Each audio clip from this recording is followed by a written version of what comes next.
This report is the first ever issued by the UN on the human rights situation in India-administered and Pakistan-administered Kashmir. It details human rights violations and abuses on both sides of the line of control, and it highlights a situation of chronic impunity for violations committed by security forces.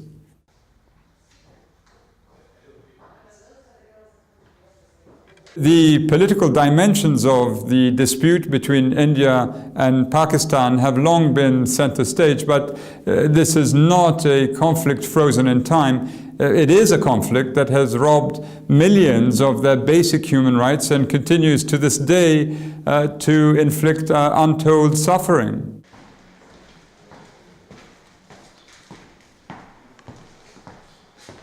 So that's why I will be urging the Human Rights Council, the UN Human Rights Council, to consider establishing a commission of inquiry to conduct a comprehensive, independent, international investigation into allegations of human rights violations in Kashmir.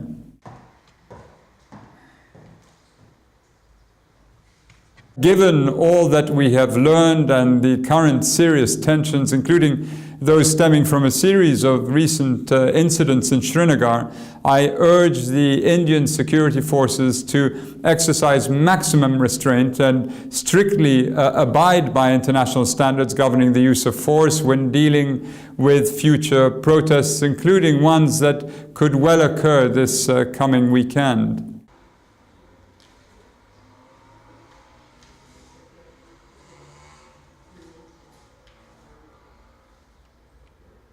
It is essential that the Indian authorities take immediate and effective steps to avoid a repetition of the numerous examples of excessive use of force by security forces in Kashmir.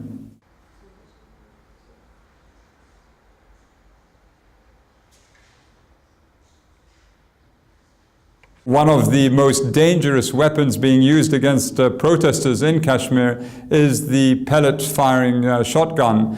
A number of people have been killed and thousands injured by shotgun pellets since July 2016. Many people have been partially or completely blinded, and I am urging the security forces to completely halt their use of this inaccurate and deadly weapon during crowd control operations.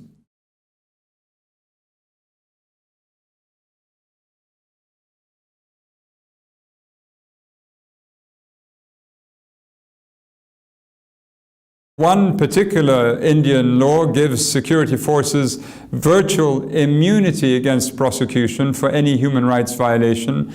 The report found that in the nearly 28 years that the law has been in force in Jammu and Kashmir, there has not been a single prosecution of armed forces personnel granted by the central government.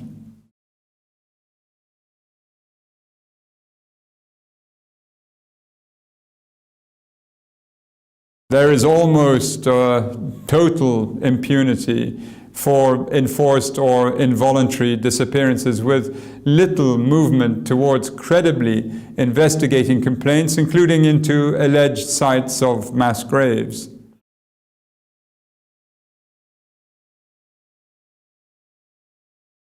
There is also chronic impunity for sexual violence in Kashmir, both for incidents allegedly carried out by security forces and by armed groups.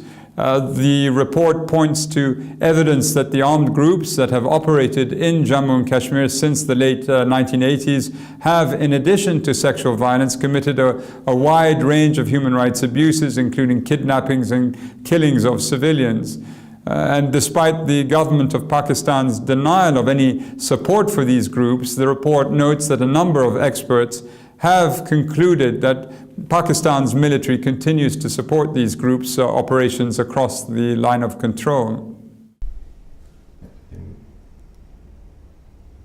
The report also examines a range of human rights violations in Pakistan-administered Kashmir, although these are of a different caliber or magnitude and of a more structural nature. But they are nonetheless serious and impact heavily on people living in this area.